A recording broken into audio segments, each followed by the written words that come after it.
And now here we are back on the path doing that again. And it's been a journey with me, with him, and an honor, and how he's going to do this intro. What we want to do, and what he wants to do, is he's going to come up here. If I really would have did it right, I would have had Shannon come up here and interview him, because he's only doing 2 of these kind of events, and this is the second one. So last week was his only first time to get up in front of public and actually speak. My daughter showed up and she did an interview with him. So it kind of eased the pain for him, to stand up and actually give a motivational speech and have it all, or a big long speech. So he asked me to do it again tonight. So I'm gonna call him up. We're gonna interview him with a few questions, warm him up, anyway, and give him some good, let him share his heart with you, and then we're gonna open it up like we did last week to any questions you have, especially the graduates. You have get ready to begin your life, and if you're going to college, if you're going to go to tech school, if you're going to some trade school, that's just a trial. That's just a chance a trial run. It's not real. You get to go to college, but it's hard, but you get to try over and over each semester. And that's what me and Shannon always talked about. Everyone gets to try, start all over again your next semester. So you're gonna learn a lot from what he has to tell you, but I encourage you to ask him. He's been through it, and it's not all been roses and easy.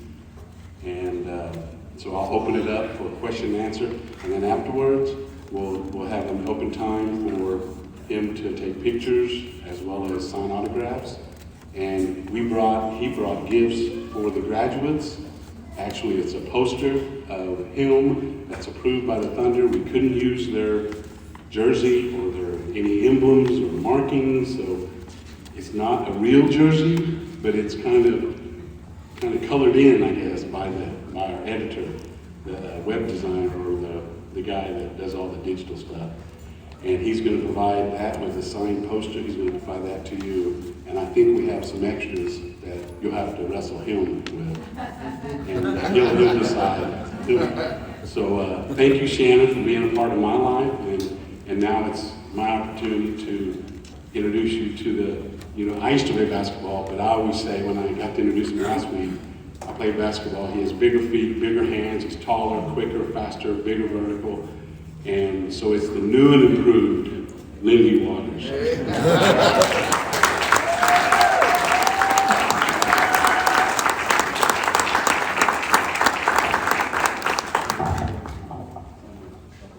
Thank you guys for having me here. Like you said, this is my second one. It's not that I'm scared to stand up here and talk to you guys, but it's just a lot. But having that first one under my belt, I feel way more comfortable talking to you guys. So thanks for having me. Lovely meeting you guys. Can't wait to meet all the young graduates and anybody else. Love to meet new people all the time. Thank you for having me. Okay. I know many of y'all drove up when we were out there. I was writing questions down, so I'm kind of surprising, but yet I was also just kind of saying them out loud, so giving me a heads up. So I'm going to give you questions, and then we'll go from there. Number 1, if you were graduating tonight in their shoes, what advice would you give to yourself, looking back to yourself? So advice to yourself.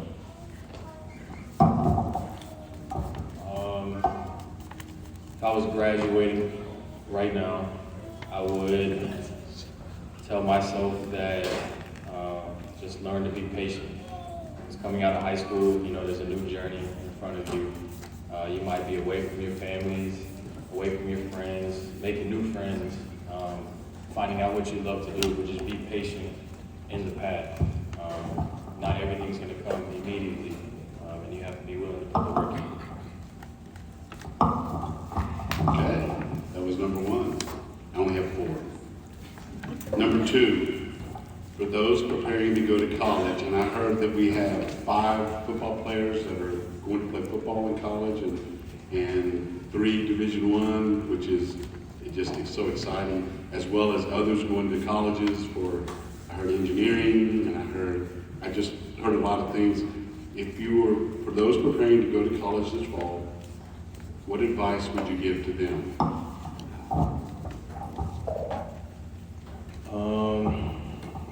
I would say stick with it. Kind of piggybacking off of my last answer, not everything comes immediately.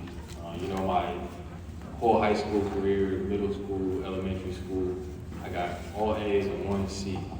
But my first semester in college, no. I barely passed to be eligible to play. And that was solely because I didn't. And luckily, I took those 2 summer classes, and I got A's and those. But I was just so dedicated in basketball. I was living in the gym all the time, and I wasn't skipping class, but I would make class barely on time.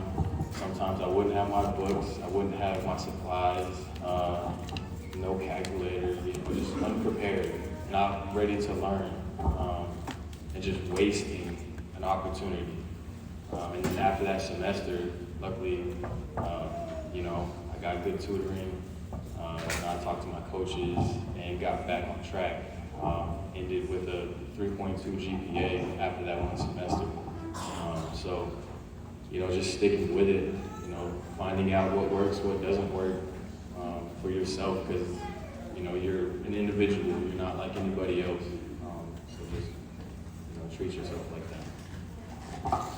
Wow, that's kind of scary, because if I think back, he had 48 college offers, 31 from the Power 5 conference, and of those non-Power 5, he had Harvard, Yale, Brown, and Stanford offers.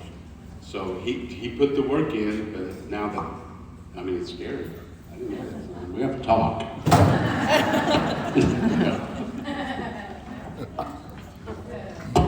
Okay, yeah, he said, I graduated.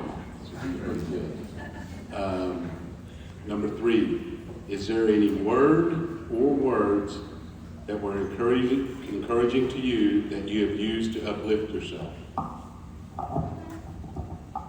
A phrase, a group of words that recently that I've been, using on the daily would just be, let us be grateful. When I got to work out with the Thunder, one of the first things we did was we huddled up and we had a moment where we were just grateful for whatever was going on. And just having that mindfulness every single day, knowing that, if I wake up, I get another opportunity at life, whatever life throws at me. Just being grateful for everything that I have, whether that's clothes on my back, shoes on my feet, money in my wallet, a car to drive around, anything. I started thinking about everything that I was grateful for, and that really took away from all the negativity that was coming into my life.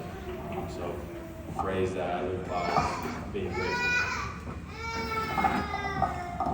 One phrase that, if I can add, that pushed me when I was at the point where he was, when I was playing college basketball, trying to play professional, and I didn't make the NBA. One phrase that I had was press on. And it comes from Philippians 3:13-14, where Apostle Paul is telling the Philippian church, basically, his brethren, I count not myself to have apprehended, but one thing I do, forgetting those things which are behind, reaching forth the things which are before, I press on toward the glory for the prize of the high calling of God in Christ Jesus. And that was something that I began my freshman year, because I'm going to go ahead and tell him I had that same first semester too. And I barely made it to a 2.25. I'll be honest, that was my lowest semester. And I never got a C. And I was like, a C? Oh my gosh. And I realized that's average. For you graduates, a C is average in college. You have to go above and beyond just to get a B or an A. So press on. You got to forget what's been in the past. Like he said, be thankful, be blessed, but press on. And something that I feel honored about is, I want him to raise your arm up. He has that on his forearm. So every time he shoots the basketball, you'll see that press on, forgetting those things which are behind, pressing on the things which are before, greater things through God in Christ. So, okay, next question, and the last question, number 4. Who was your role model? So everybody get ready with your questions, okay? They get ready to come out to you.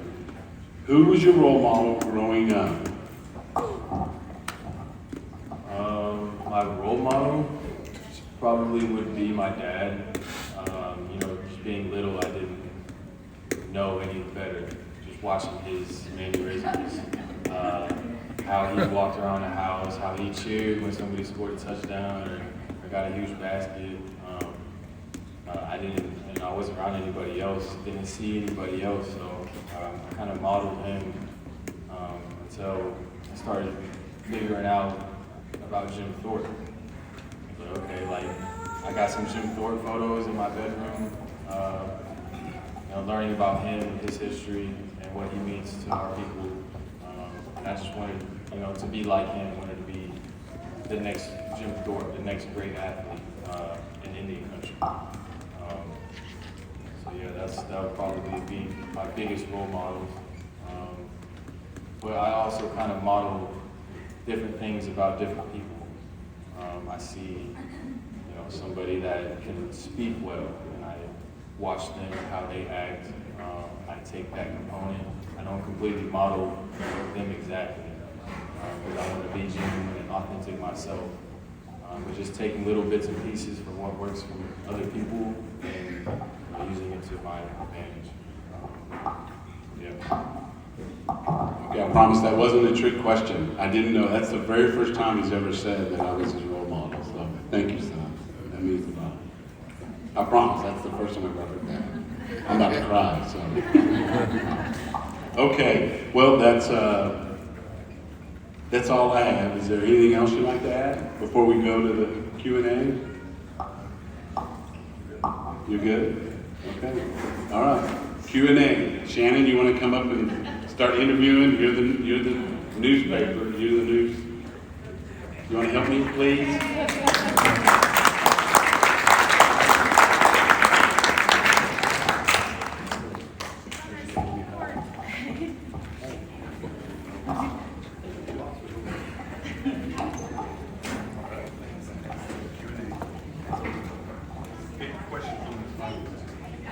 Does anyone have a question from the audience? It's your chance. He's going to answer any question. So, you played at OK State. What led to your decision going to OK State, and looking back, what's your favorite memory there?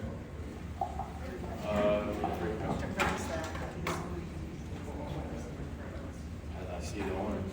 I seen it right when I walked in. Right as when great question, man. The biggest decision for me was, the biggest opportunity. Wherever I go, like any school that I could have chose around the country didn't have the same kind of impact that Oklahoma State was going to have on me. It's close to my family, but the biggest thing was that OSU just treated me like family. Like, whatever you need, man, call me, I got you. Coaches, trainers, friends that I met, everybody there is still part of my life. So that would be the biggest part. My favorite memory, probably beating OU every single time. That's my favorite memory. Can I interject? Remember, I was working at OU. Remember that? And I got one of my degrees at OU. And so when he narrowed it down, we looked at the offers, and OSU was around the 7th, something like that. He thinks 12, I think it was 7th, OSU. And OU was the 26th offer, right behind North Carolina and Virginia. So that lets you know something about they didn't pay attention to him even though he was there. I think that had a lot to do with it too. So. You were talking about adversity earlier during your freshman year, and I'm sure you had adversity through college and into your professional career. How do you handle that as someone who is such a role model from Indian country? How do you handle that adversity? How do you move forward?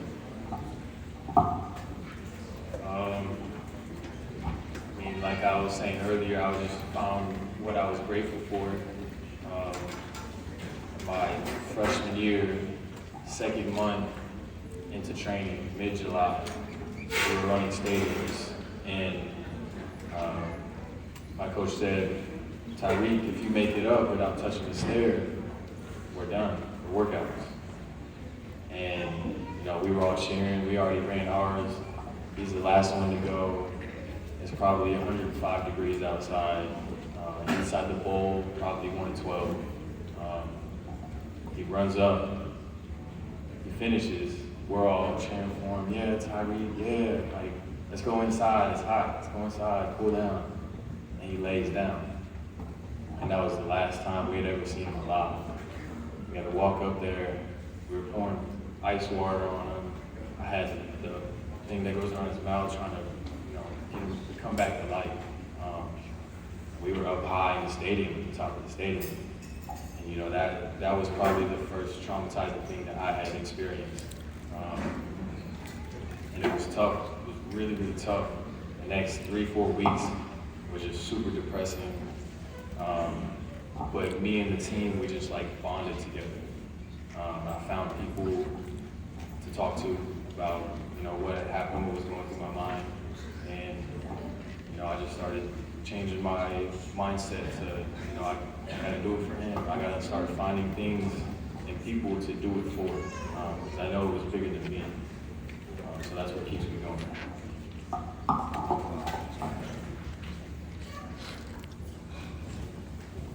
I didn't know that. That's very touching. But you make us all proud. You make Indian country proud. All across the country, we're all always rooting for you. What is your mindset when you go out onto the court and you know that all of these Native kids are watching you, hoping to be you? How do you think about that? It gives me life.